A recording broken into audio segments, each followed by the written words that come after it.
Welcome to Win with Richardson and Richardson. What's important now? Success in business most often comes down to hard work, not by silver bullets and quick fixes. It's knowing where to focus that hard work that's key to winning. Join sales prospecting expert and 3-time seven-figure business founder Carrie Richardson and managing partner of R&R Consulting and former owner of Doberman Technologies, Ian Richardson, for radical honesty regarding strategic planning, accountability, and execution that will get you the systematic results you're working toward. Let's get into today's episode. Thought leader and your host, Carrie Richardson.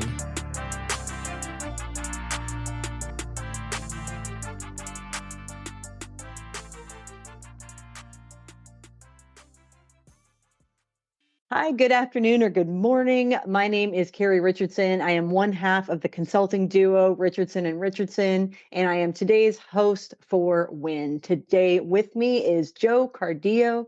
They are the founder of The Early Manager, and Joe and I were speaking before recording Win today.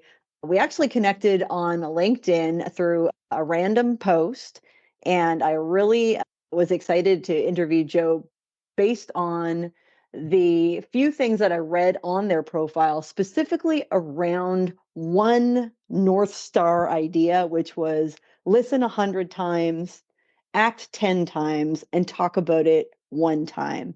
And when we spoke about this before we recorded, we went way over time.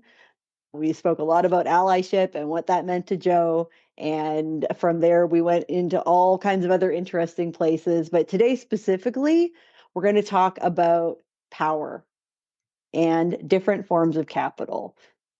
Joe, thanks so much for joining me twice to record this podcast. I really appreciate your time and your patience, and I'm looking forward to hearing what you've got to tell us today. So welcome to Win. Thank you. I'm so glad to be here. I'm always, you could call me anytime you want to talk about power and transparency and structure. I'll live in that world all day long. So I'm glad to be here and excited to dig in. Wonderful. So Joe is located in Albuquerque, and I love all of the Southwest. So I love how beautiful it is there. I love the weather.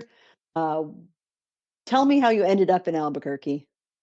Yeah, Albuquerque is, I think, I've lived in a few places, and Albuquerque is, I think, one of the most interesting places that I've been. I grew up in Hawaii. I actually grew up on a very small island called and I was there from about 6 months old till about 7 years old.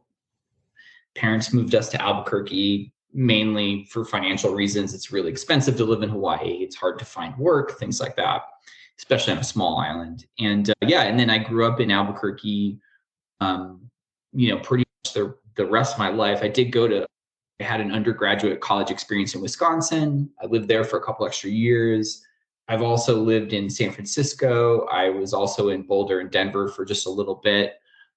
So I've lived in a few different places, but Albuquerque has been home for the better part of 30 years now. And and I love it, and I'm glad to be here. Wonderful. Tell me about The Early Manager and what's going on with that. It's a fairly new venture. Yeah, I've been running The Early Manager for about a year and a half. I'm the founder and I am the coach. And right now it's a team of one. So I'm also the administrative operations, marketing, sales, the person that responds to the emails, pretty much everything. I know that hustle from past experiences. So all things. And with The Early Manager, my work really focuses on basically building teams that are ethical and inclusive and that are high performing too. And, I worked in marketing and tech and startup operations for over a decade. And I took this lesson from my work there that it is possible to build teams that function at really high levels. And that one of the ways to do that is to be transparent and share power and decision making and really create a collective sense of vision and mission and reinforce people growing within that context. And so that's really the thesis for The Early Manager. And I've been doing that for a year and a half. It's been a pretty interesting experience. And I really learning a lot about building a business on my own, as well as the process of coaching and where that fits into the world for people too. So One of the things that I've noticed in the industry that I worked in for the last 10 years, which is technology, is that people very rarely make an investment in something like coaching or consulting until they get to the point where they've tried a bunch of other things unsuccessfully. So they've tried to self execute something they read in a book, for example, and it didn't work out that well for them, or they have gotten to almost a stagnation point in their businesses, and then all of a sudden they become willing to do something differently, which is certainly my experience. We talked about that a little bit. I got stuck at a certain spot in my business, and it at that point I was like, all right, well, if you want something different, you have to do something different. And at that point, I was willing to go and look for external resources that might be able to support me in getting through that blockage in my business. And honestly, it worked for me. So tell me a little bit about the clients that you serve, and then let's talk about how you decided to get into that particular niche. Yeah, for sure. I have maybe two and a half primary kind of focus areas. One is, which I don't even know if I mentioned when we talked last time. One is actually coach job seekers, and that's just the passion that I fell into when the pandemic kicked in. So I do that, and then that actually, in some cases, leads into working with people who end up in manager, director, senior director roles.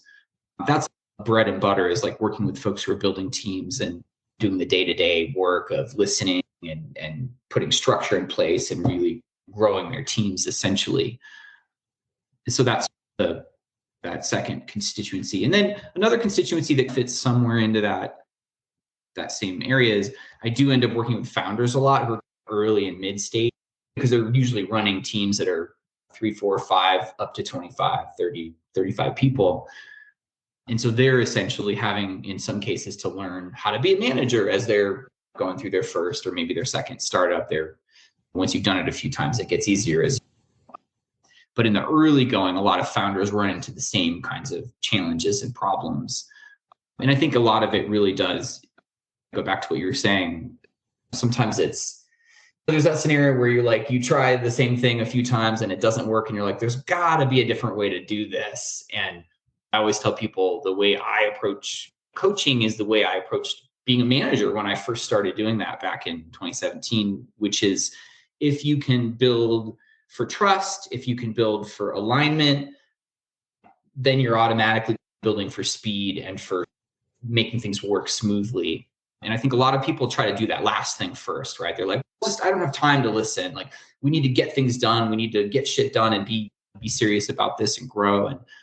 And they forget to do the first two things, which is the trust and the alignment. And that's where a lot of the magic happens, right? So tell me a little bit about, we did talk about this beforehand, but one of the things I want to share with the people that listen to Win is this idea of power and transparency, and what that means to people who haven't really ever had to consider the fact that they might not have any. Yeah. I would never have thought about power as being something that impacted my employment, for example. Yeah.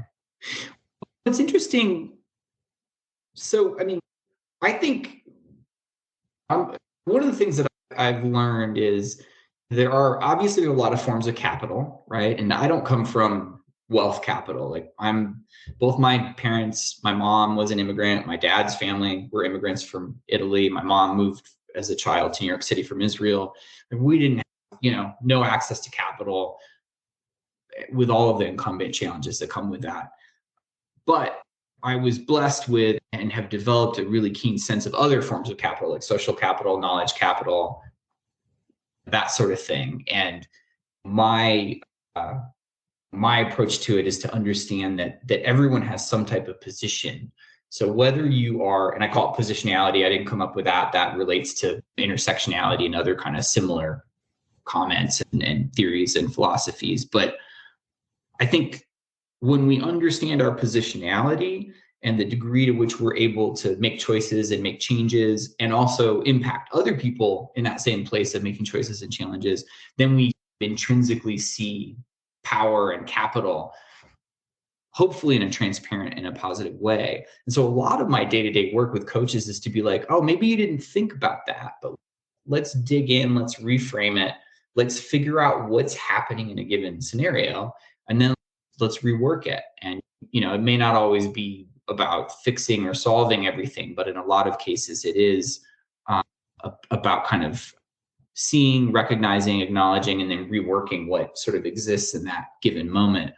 And what I found a lot, especially with managers who are earlier in their experience, and that goes for founders too, is that we just don't really talk about that, what I just said very out loud very often. It just doesn't come up. And so people just apply their own individual lens to that. And that usually isn't very effective because other people are not us.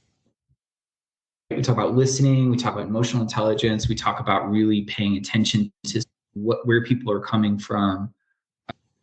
In a lot of cases, they're coming with vastly different experiences. The reality is, I think there's this sort of glorification of like, let's all be happy and encourage and welcome everyone. But a lot of people who run companies meeting people where they're at is, no, you meet me where I'm at. I'm the CEO, I'm the founder, I'm the manager, I'm the director. Here's how we're going to do it. And so I think the concept of negotiating the choices more transparently and in an equitable way is one that is uncomfortable for a lot of people. But I also simultaneously think there's a desire to do so. And the example that I often give people is like, how do you handle PTO? And the pain of that all too well is like, how do you do scheduling? It's a complicated endeavor. And I remember some of my first sort of hiring and managing experiences. My take is if it's a fairly small team, you should negotiate it, right? Work through it, figure it out together as a team. Some people did. That made some people very uncomfortable. Other people loved it, right? But at the end of the day, the PTO example, just being a small one, it's like better in the long term to find a way that works for everyone and is inclusive rather than just trying to like jam something down people's throats, because then you got turnover issues and people are just unhappy and not saying anything about it and things like that. So there's a lot of ways that sort of plays out. But I think having an open dialogue and not just like we're listening, but like we're listening and we'll figure out a way to make changes that work for everyone as needed. I think that's something that's really valuable and powerful. So one of the things that we talked about was an opportunity that you're interested in pursuing right now. And you mentioned that you have recently applied to become a mentor. Tell us a little bit about why you chose the organization that you did and what you're hoping to achieve through that engagement. Yep. Yeah. So we talked a little bit about SBA Thrive. They have an emerging leaders program. Essentially, the idea is to take businesses that are doing small business leaders who are doing well, they're already growing, and then just wrapping around some executive level training to help them scale more or less. And so that really caught my eye because I can relate to that. And I've been in a lot of startups and high growth businesses.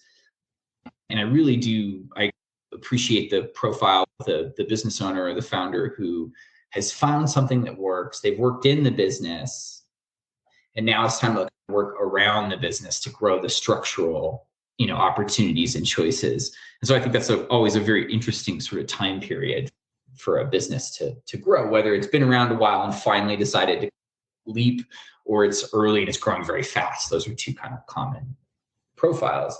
So yeah, I applied to be part of the mentor cohort and to do coaching. I'm actually waiting to hear back from them, but I'm excited. I think it was a sort of a good experience, as a lot of things are, to help me think about where my zone of genius is and what specific things I can work on in my own community in particular, because it's a regional program. Yeah, it's a super interesting organizational setup.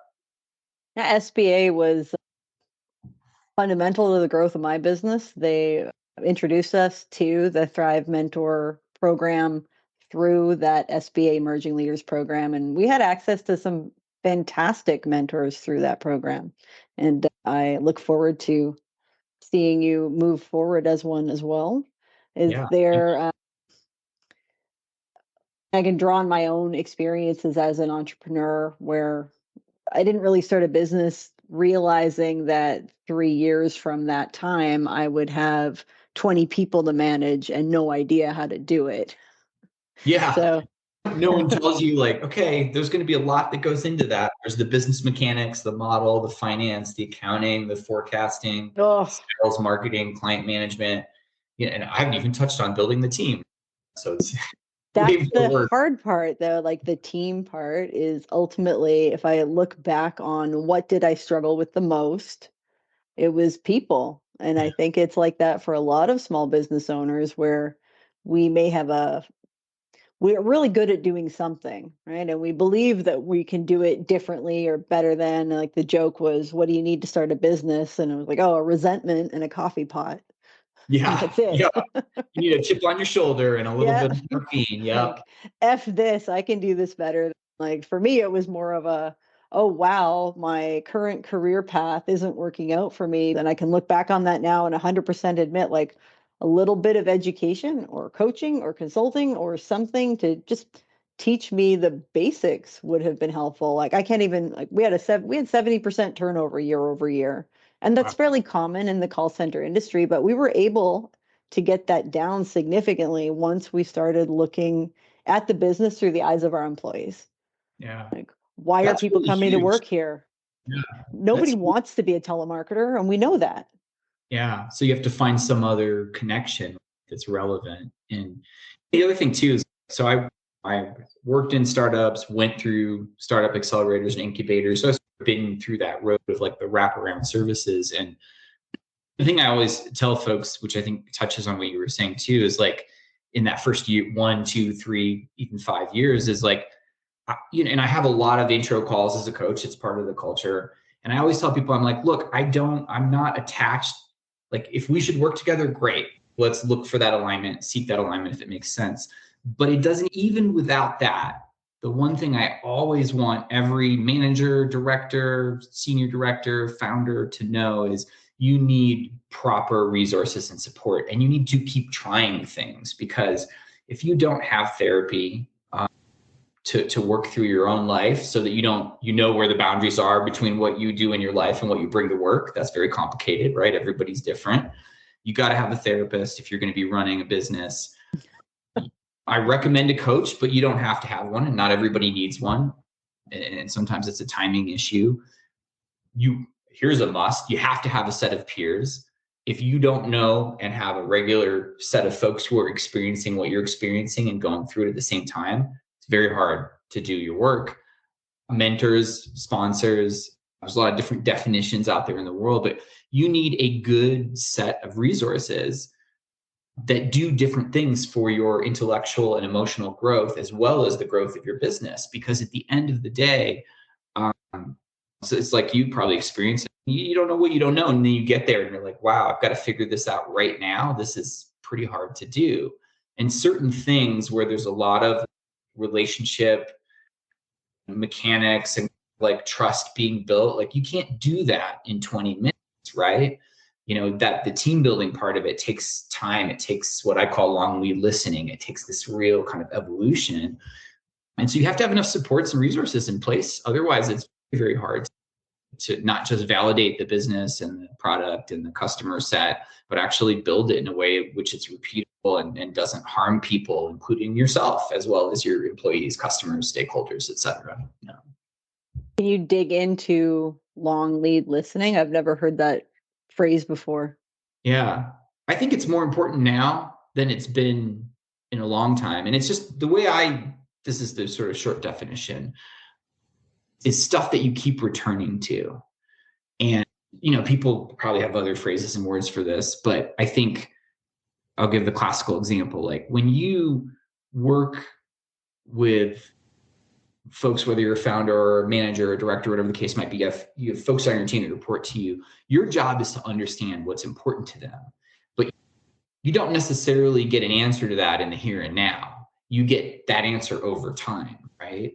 And so I always encourage, one of the core EQ skills that I teach managers and founders is you need to keep coming back to and folding in what you know about that person. So if somebody says something to you in your one-on-one, or you problem solve an issue and then you move on, you need to make a note of that, and you need to practice the habit of coming back to it in 2, 3, 4, 6 weeks and say, hey, Carrie, I wanted to ask you about, you said something a while back. I think it was when we were in a one-on-one or we were dealing with XYZ problem. And I was thinking more about that. And I wanted to just mention it because I'm curious to see if you thought about that more. Or I have a thing that I think you might find interesting, you might read, or whatever. Very basic example. But what happens when you practice that type of long lead listening is first of all, you get buy-in, right? You create a trusted relationship where people are like, oh, wow, my manager or my founder is actually paying attention to what's happening in my life. They're thinking about what's important. You get a chance to check that with them, right? Because you might be wrong. You might be making an assumption. Most of us do. But you create this relationship that is where there's this trust and this medium and long-term kind of evolution and loop. That's really important. But the other thing is that when the shit goes down, which it does, when things get stressful or heavy, you have a context with that person and with that, multiple people on your team already, so that you can sit down and basically say, look, we're going to get through XYZ. I know it's going to be different for each person. We'll figure it out. But you have set a stage for sort of the ups and the downs already, where there's a sense of trust. And also, and I think this goes back to the transparency and the kind of the talk about power and being open about it, is if you're also practicing those two things concurrently, then you're not necessarily in charge of making all the decisions as the manager or the founder. You keep opening that door and going, we talked about this a while back. This is a very complicated situation. I actually don't have the answers to this one, but I think we should talk more about it and figure it out. And that, of course, takes time to do. And I think especially in our super fragmented attention economy, app economy world, it's even more important to practice long listening in that fashion. Whether you call it that or something else is not important. Do you think there's a big difference between the way software companies build their teams and the way services or like small business owners build their teams? I'm seeing a lot of small businesses modeling what they're doing after, let's call it, very successful SaaS startups. Right? Like they innovate in some way, and then smaller businesses watch and try to adapt. Are you seeing? I think there's a couple of inputs. And so this definitely goes to having worked in startups and also working in journalism a little bit, like understanding the landscapes. I think there is a modeling that happens. I think it's, in some ways, it's tied into conceptions of traditional conceptions of what to do with capital, and that it's possible to build things really fast. And I'll give you an example. 10 years ago, if you said, one of our most important teams is our customer success team, most people would be like, I don't even know what you're talking about, because customer success is a newly minted thing that Google and I remember when that term first got used or started being used regularly, startups were using it, and then big tech picked it up and turned it into a really big function. As customer success is really just some combo of support and account management at the end of the day. It's just a phrase for that. I think a lot of like early stage founders, as well as long-term small business owners, do look to that model.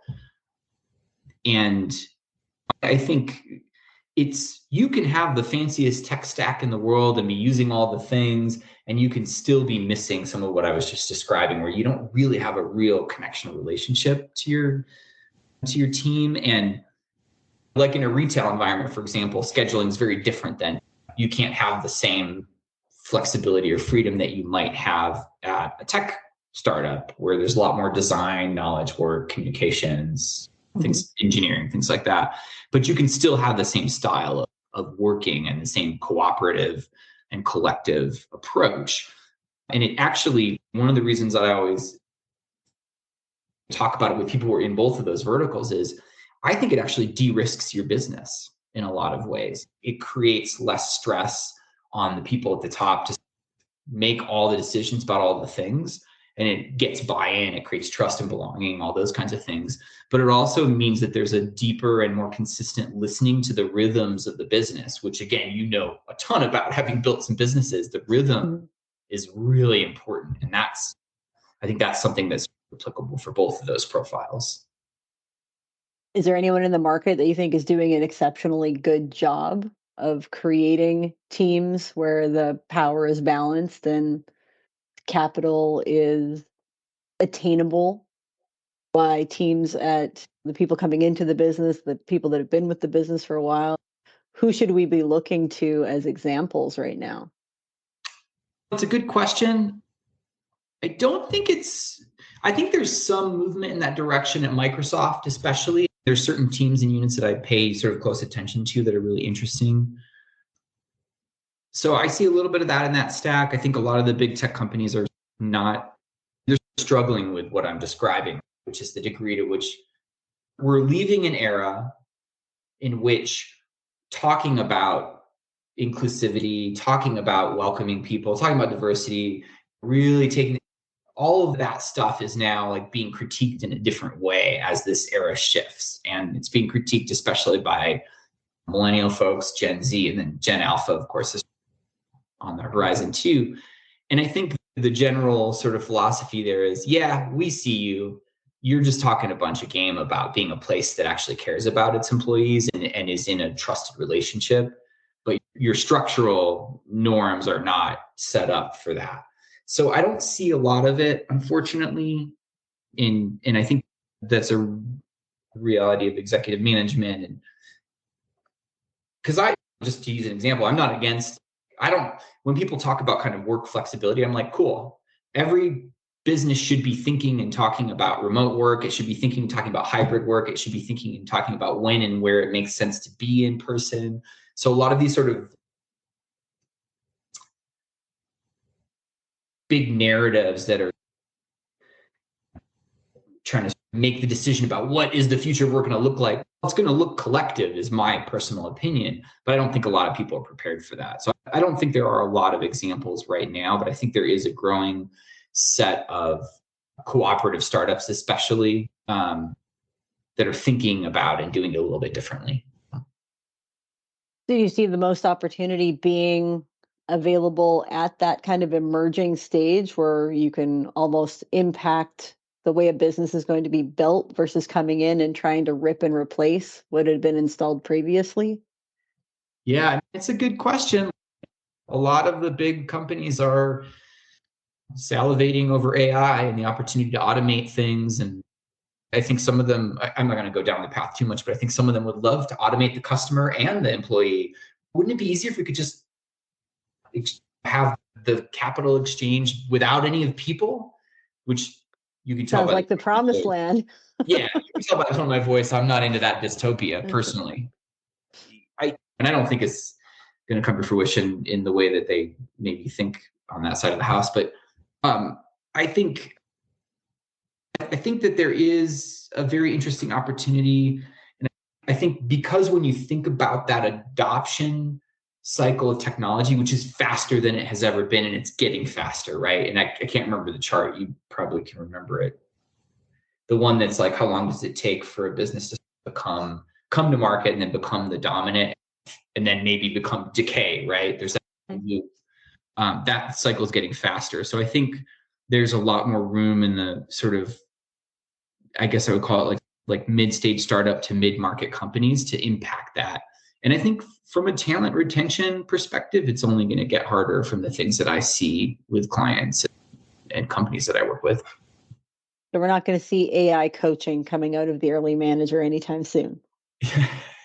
No, I know it's happening. I know people are like, let's totally automate that. I think AI has a lot of potential to increase EQ, but I doubt the strategy is there for a lot of these companies there. For just as an example, like the fact that Google rolled out a half-formed product because it was so freaked out about OpenAI and Microsoft getting ahead of these are billion, almost $1 trillion, in some cases, $1 trillion market cap companies. And they're so freaked out that they're launching a product in 6 weeks that has no guardrails or few guardrails. That does not speak well And so I think, that is in some ironic ways that says how open they are to being disrupted by some of these other mid-market and smaller, faster companies. Fast forward a year into the future, you're mentoring for Thrive or maybe several other business organizations.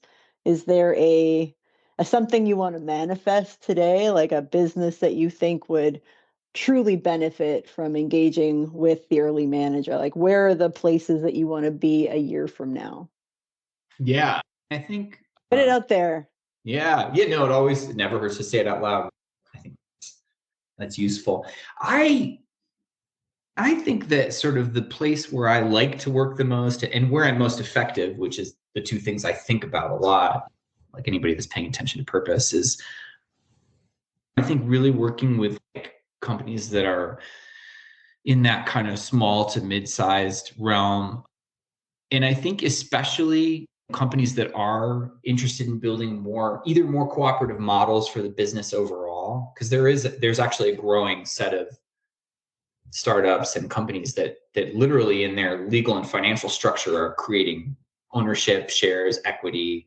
These cooperative structures have been around, but they're coming back and being thought about in a lot of ways too. So my hope is to be working with more kind of cooperative oriented startups or larger businesses that want to take that and come back and do what they do, right? The innovation arm or whatever, where they're trying to infuse that section. Because I think honestly, at the end of the day, we're coming to better and closer understanding that social impact and ESG and CSR and a lot of these traditional terms, my belief is these things become incumbent if you have a structure where you're responsible to your stakeholders already. And so working with businesses that are really in that place of being serious, not just like we put a press release out or we do some cool social media content that says we love, or we care about. It's May, so Asian American Pacific Islander Heritage Month. I'm a believer in having companies that are trying to build cooperatively. And so my hope is just to be doing more of that. I can't think of a better place to leave off today than that. Thank you so much for joining us today. I appreciated learning from you, and I know that the WIN listeners will as well. I look forward to following up with you to see where you are a year from now, and wish you all the best. Thanks for joining us on WIN today, Joe. Yeah, thank you. Thanks for having me. You've been listening to WIN with Richardson and Richardson. What's important now? We're so glad you've joined us and know you're one step closer to winning big in your business too. We'd love to connect with you outside of the show. If you have any questions or comments, please reach out to connect@rnr.consulting. Don't forget to rate, review, and subscribe to the podcast so you'll easily know when new episodes are available. Until next time, you can win, and we're here to help.